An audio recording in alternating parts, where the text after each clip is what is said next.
Hey guys, welcome back to my YouTube channel Nikhil classes.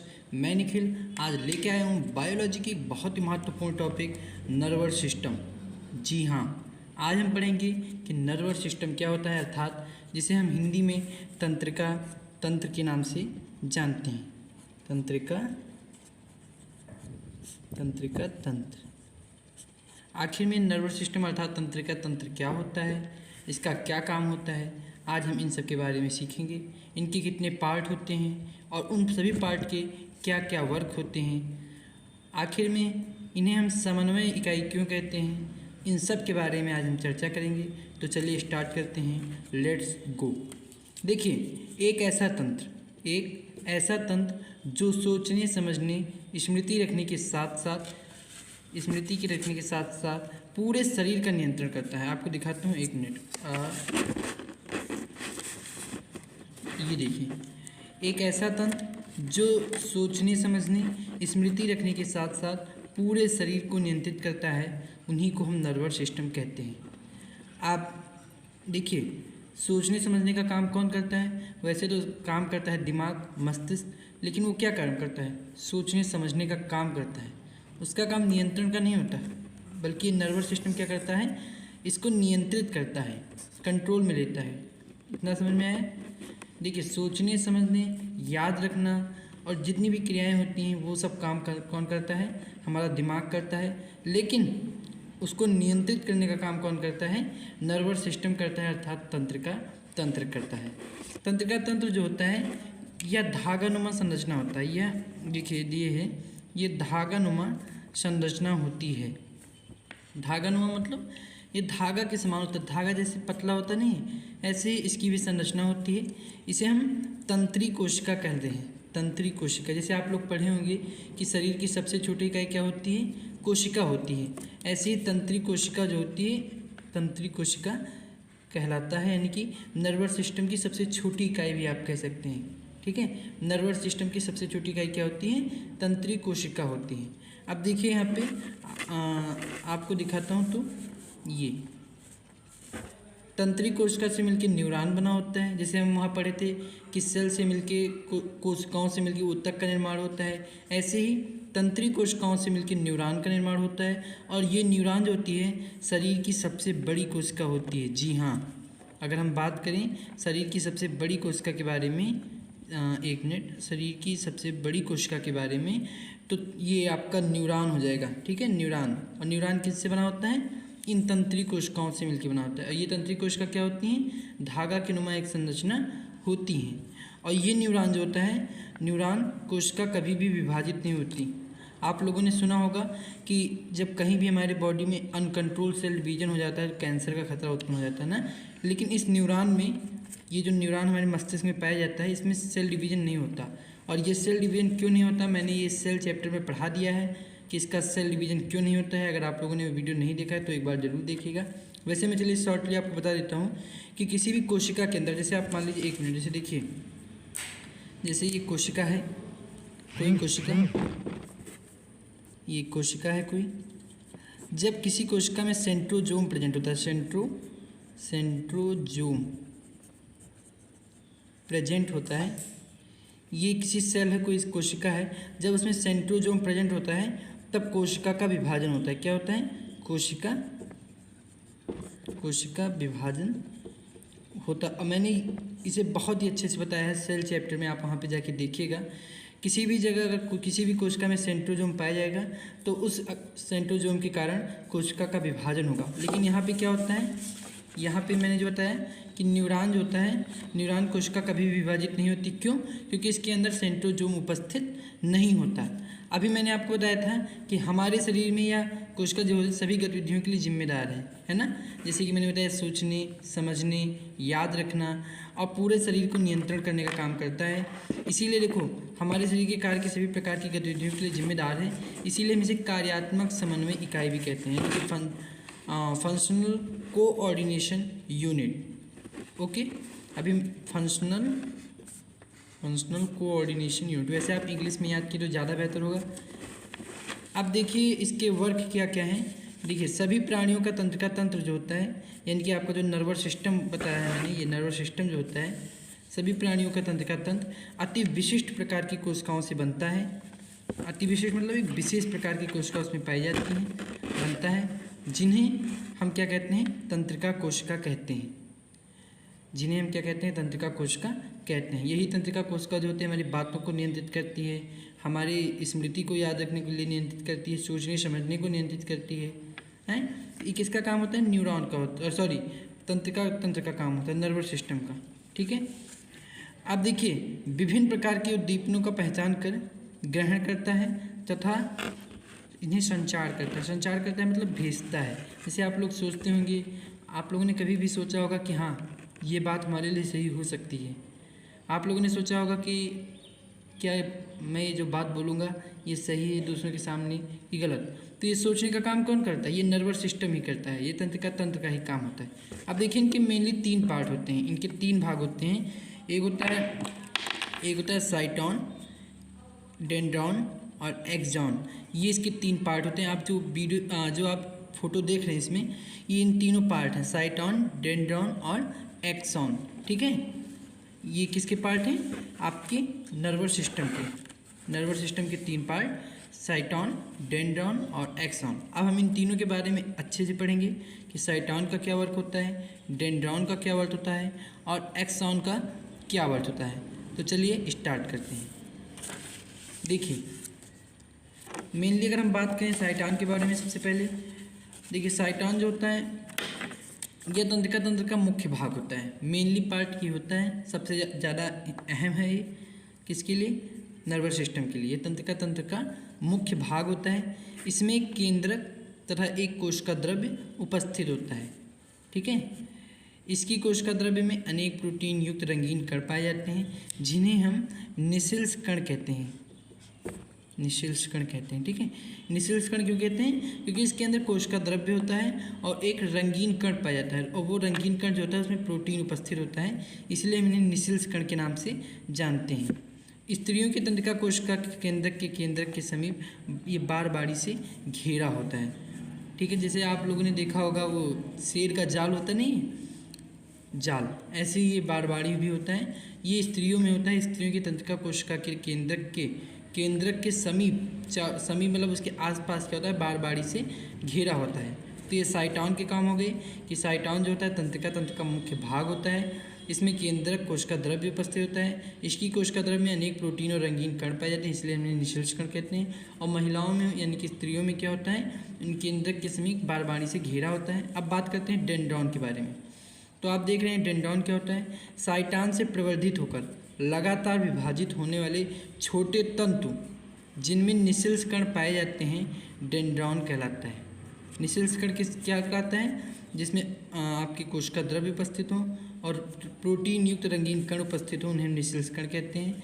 और साइटोन से प्रवर्धित होकर मतलब साइटोन से अलग होकर लगातार विभाजित होने वाले छोटे तंतु, आप साइटोन से अलग हो गया और वो लगातार विभाजित हो रहा है, लगातार अलग हो रहा है, टूट रहा है, तो विभाजित होने वाले छोटे तंतु जिनमें निसेल्स कण पाए जाते हैं, डेंड्रॉन कहलाता है। क्या कहलाता है, डेंड्रॉन, डेंड्रॉन कहलाता है। ठीक है, ये क्या करता है, ये उद्दीपनों को साइटोन की ओर भेजता है। कौन से उद्दीपन को, जैसे कि आप मान लीजिए आप चाय छू लिए, लेते हैं, तुरंत उसे चंद सेकंड के लिए हटा देते हैं, आप जान जाते हैं कि वो गर्म है। तो क्यों गर्म है, क्योंकि ये जो डेंड्रॉन होता है ना, यही तुरंत संदेश भेजता है किसको, हमारे नर्वस सिस्टम को ये संदेश भेजता है कि हाँ ये चाय गर्म है, इसे मत छू। तो ये इस सब काम कौन करता है, डेंड्रॉन का काम होता है। ठीक है, अब बात करते हैं एक्सॉन के बारे में। तो देखिए एक्सॉन जो होता है, साइटोन से एक बहुत लंबा पतला लंबा तंत्रिका तंत्र या फिर तंतु निकलता है, जिन्हें एक्सॉन कहते हैं।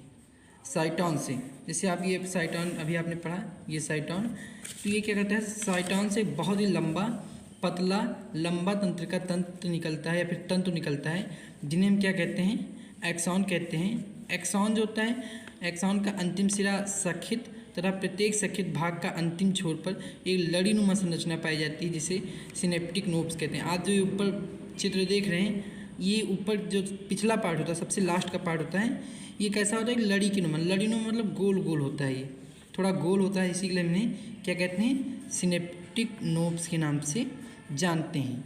ठीक। और ये नोब्स का, इस नोब्स का क्या काम होता है कि ये नोब्स एक दूसरे नोब्स के साथ विशेष संबंध रचना रचाते हैं, यानी कि एक नोब्स दूसरे नोब से कनेक्ट रहता है तथा एक न्यूरॉन अपनी सूचना को दूसरे न्यूरॉन को हस्तांतरित करता है, मतलब भेजता रहता है, ठीक है। तो ये किस कौन काम करता है? एक्सॉन। एक्सॉन के क्या होता है? एक लंबा तंत्रिका तंत्र होता है। इसका लास्ट का जो हिस्सा होता है उन्हें सिनेप्टिक नोब्स कहते हैं। ये सिनेप्टिक नोब्स होता है एक दूसरे से ज्वाइंट रहता है और ये क्या करता है? सूचनाओं को बहुत तेज़ी से ट्रांसफ़र करता रहता है, ठीक। और इसकी गति इतनी तेज़ होती है, जैसे आप लोगों ने लाइट देखा है, लाइट हम बटन दबाते नहीं कि बत्ती जल जाती है, बहुत तेज़ काम होता है, ऐसे ही इसका भी काम होता है, ठीक। ये नोब्स जो होते हैं दूसरे न्यूरॉन के नोब्स के साथ विशेष संबंध रचना रचाते हैं तथा एक न्यूरॉन अपनी सूचना को एक दूसरे न्यूरॉन तक हस्तांतरित करती है, इनकी भेजती है। केंद्रीय तंत्र के बाहर पाई जाने वाली तंत्रिका कोशिकाएं छोटे समूहों में पाई जाती हैं। केंद्रीय तंत्र के बाहर यानी कि नर्वस सिस्टम के बाहर जो जितनी भी कोशिकाएं पाई जाती हैं छोटे छोटे समूहों में होती हैं। एक मेन होता है और उसके सब क्या होते हैं? छोटे होते हैं, ठीक है। उसके वर्कर होते हैं, काम करने वाले। तो केंद्रीय तंत्र के बाहर पाए जाने वाली तंत्रिका कोशिका छोटे छोटे समूहों में पाई जाती है, जिन्हें हम गुच्छक कहते हैं। क्या कहते हैं इन्हें? इन्हें गुच्छक के नाम से जानता है। गुच्छक कौन होता है? जो केंद्रीय तंत्रिका तंत्र के बाहर छोटे छोटे समूहों में पाई जाती हैं। और तंत्रिका कोशिकाएं रचना एवं कार्यकी में शरीर की सबसे जटिल कोशिका होती है। जैसे आप लोगों ने सुना होगा कि मस्तिष्क जो होता है शरीर की सबसे जटिल संरचना होती है ना। और हम मस्तिष्क के एक पार्ट के बारे में ही पढ़ रहे हैं, तो इसलिए हम ये भी कह सकते हैं कि शरीर की सबसे जटिल कोशिकाएं होती हैं। इतना समझ में आया? अब हमने देखिए एक और चीज़ बात कर लेते हैं, इंपॉर्टेंट चीज़ है कि हमारे शरीर में सूचनाओं का हस्तांतरण एक विशेष प्रकार के हार्मोन के द्वारा होता है, जिन्हें हम क्या कहते हैं? तंत्री संचारी कहते हैं। क्या कहते हैं? तंत्री संचारी, यानी कि न्यूरोट्रांसमीटर। न्यूरोट्रांसमीटर क्या होता है कि हमारे शरीर में सूचनाओं का हस्तांतरण करता है। और वो हस्तांतरण कैसे होता है? एक विशेष प्रकार के हार्मोन के द्वारा होता है, इसीलिए हम इन्हें न्यूरोट्रांसमीटर कहते हैं। अब देखते हैं अगला पार्ट। अभी आप लोगों ने नर्वस सिस्टम और ये तमाम चीज़ें देखी हैं। अब देखिए पढ़ते हैं, एक मिनट, ये देखिए तंत्रिका कोशिका जो है मैंने जितना भी पढ़ा है, अब इनके पार्ट के बारे में देखते हैं। अभी हमने जो पार्ट देखा है, ये देखिए अभी मैंने जो पार्ट देखा है, इनके 3 भाग होते हैं। किसके? नर्वस सिस्टम के। लेकिन ये जो पार्ट है ना, इनके कार्यों के आधार पर, इनके वर्ग के आधार पर इन्हें बांटा गया है। तो देखिए तंत्रिका कोशिका 3 प्रकार का होता है। एक ध्रुवीय तंत्रिका कोशिका यानी कि इन्हें यूनिपोलर बोलते हैं। द्विध्रुवीय कोशिका होता है यानी कि बाइपोलर। बहुध्रुवीय कोशिका होता है यानी कि मल्टीपोलर। अब हम जितनी भी बातें करेंगे सब इंग्लिश में होगी इधर। यूनिपोलर यानी कि एक ध्रुवीय तंत्रिका कोशिका क्या होता है? देखिए इनका वर्क क्या होता है कि इसमें साइटॉन से एक प्रवर्ध निकलकर शीघ्र 2 प्रवर्धों की डेंड्रॉन्स व एक्सॉन में बढ़ जाते हैं। जैसे आप चित्र में देख रहे हैं कि इसमें साइटॉन जो होते हैं ना, साइटॉन क्या होता है? 2 भागों में बढ़ जाता है। और वो 2 भाग जो होते हैं, एक भाग क्या कहलाता है? डेंड्रॉन्स, और दूसरा भाग क्या कहलाता है? एक्सॉन, ठीक है। यूनिपोलर होता है। यूनिपोलर का क्या काम होता है कि ये 2 भागों में बढ़ जाता है। और ये देखिए जैसे आपको दिखाता हूँ, ये यूनिपोलर है, ये 2 भागों में बढ़ गया, एक भाग ये, ठीक। और एक भाग का एक हिस्सा ये जो होता है डेंड्रॉन कहलाता है, डी कर देते हैं, और ये एक्सॉन कहलाता है, इनकी ए नाम दे देते हैं। इसी तरह होता है ये। फिर आता है बाइपोलर। बाइपोलर यानी कि द्विध्रुवीय, ये होता है एक ध्रुवीय, और ये होता है द्विध्रुवीय। द्विध्रुवीय में क्या होता है कि इसमें साइटॉन के पास एक तरफ डेंड्रॉन तथा दूसरी तरफ एक्सॉन होता है, ठीक। यहाँ पे क्या था कि साइटॉन जो है एक ही जड़ से निकला था और वो 2 भागों में बटा था। यहाँ पे क्या है, इनमें साइटॉन के पास उपस्थित होता है डेंड्रॉन तथा दूसरी तरफ उपस्थित होता है एक्सॉन, ठीक है। अब बात करते हैं तीसरे के बारे में, बहुध्रुवीय तंत्रिका कोशिका यानी कि मल्टीपोलर। तो मल्टीपोलर जो होता है इसमें एक्सॉन तथा कई डेंड्रॉन्स होते हैं। इनमें एक्सॉन भी कई पाए जाते हैं तथा डेंड्रॉन्स भी कई पाए जाते हैं। कोशिकाओं में अधिकांश तंत्रिका कोशिकाएं इसी प्रकार की होती हैं। कोशिकी और अकोशिकी 2 प्रकार की चीज़ होती हैं, मैंने बताया पिछले वीडियो में, आप देख लीजिएगा। तो इनमें मल्टीपोलर कोशिकाएं, हाँ, तो इनमें एक्सॉन तथा कई डेंड्रॉन्स होते हैं, ठीक है। और कोशिकाओं में अधिकांशतः तंत्रिका कोशिकाएं इसी प्रकार की पाई जाती हैं, मल्टी होती हैं। मल्टीपल यानी कि बहुत सारी होती हैं। इनमें कोशिकी और अकोशिकी 2 चीज़ें होती हैं। अगर आपको नहीं पता तो मैं आपको बता दूंगा। अब देखिए, हमने तीन चीज़ों के बारे में पढ़ा, यूनिपोलर, बाइपोलर, मल्टीपोलर। यूनिपोलर जो होता है इनमें साइटॉन जो होता है दो प्रवर्धों में निकल जाता है, एक होता है डेंड्रॉन और एक होता है एक्सॉन। बाइपोलर जो होता है इनमें पहले से होता है डेंड्रॉन तथा एक्सॉन। मल्टीपोलर जो होता है इनमें एक्सॉन तथा डेंड्रॉन क्या होते हैं, एक डेंड्रॉन और एक एक्सॉन होता है, लेकिन कोशिकाओं में अधिकांश तंत्रिका कोशिकाएं इसी प्रकार की होती हैं। आधार पर तंत्रिका कोशिका तीन प्रकार की होती हैं। कार्यों के आधार पर मतलब जैसे इन्हें कई प्रकार के वर्गों में बांटा गया है। अभी आपने देखा कि एक्सॉन, साइटॉन, डेंड्रॉन होते हैं, फिर आपने देखा मल्टीपोलर, बाइपोलर और फिर आपने यूनिपोलर देखा। अब देख रहे हैं आप कार्यों के आधार पर कोशिका के प्रकार, और ये तीन प्रकार के होते हैं। पहली कोशिका आपकी जो होती है इन्हें हम संवेदी यानी कि इन्हें हम संवेदी तंत्रिका कोशिका अर्थात सेंसरी न्यूरॉन्स के नाम से जानते हैं। ये जो होता है ये आवेग को ग्राही अंगों से मस्तिष्क में लेके जाता है। ठीक है, ये आवेग को यानी कि जितने भी इनको सूचनाएं मिलती हैं, इनको जितने भी ट्रांसफर्स नोटिस मिलते हैं, ये कहाँ पे लेके जाता है, ब्रेन के पास लेके जाता है। फिर दूसरा आपका होता है प्रेरक या चालक तंत्रिका कोशिका, इन्हें बोलते हैं मोटर न्यूरॉन्स। मोटर न्यूरॉन्स का क्या काम होता है कि आवेग को मस्तिष्क से कार्यकारी अंगों तक ले जाता है। यानी कि ऐसे मान लीजिए हमें कोई पेन उठाना है, जैसे आपका ये है, हमने इसे उठाना है तो हम कैसे उठाएंगे, हाथ से उठाएंगे। लेकिन सबसे पहले क्या होगा कि हम ये सूचना मस्तिष्क को भेजेंगे। ये देखो ये आवेग जो है मस्तिष्क तक जाएगा। ठीक, मस्तिष्क पर जैसे गया तुरंत मस्तिष्क हाथ को आदेश देगा ये पेन उठाने के लिए या फिर एक कलम उठाने के लिए। ठीक है, तो ये आवेग को क्या करता है, मस्तिष्क से कार्यकारी अंगों में ले जाती है। फिर आता है तीसरा आपका मध्यस्थ तंत्रिका कोशिका। मध्यस्थ तंत्रिका कोशिका यानी कि या दो से अधिक तंत्रिका कोशिका के बीच संबंध स्थापित का कार्य करता है। ठीक है, मध्यस्थ मतलब मध्यस्थता का कार्य करता है। दो कोशिकाओं के बीच, दो तंत्रिका कोशिका के मध्य क्या करता है, मध्यस्थता का काम करता है। ठीक है, जैसे कि दो या दो से अधिक कोशिका के बीच संबंध स्थापित करने का कार्य कौन करता है, मध्यस्थ तंत्रिका कोशिका। तो आप लोगों ने ये तीन कोशिका के बारे में देखा कार्यों के आधार पर। अब देखते हैं कि तंत्रिका तंत्र अब फिर क्या होता है कि तीन भागों में विभाजित होता है।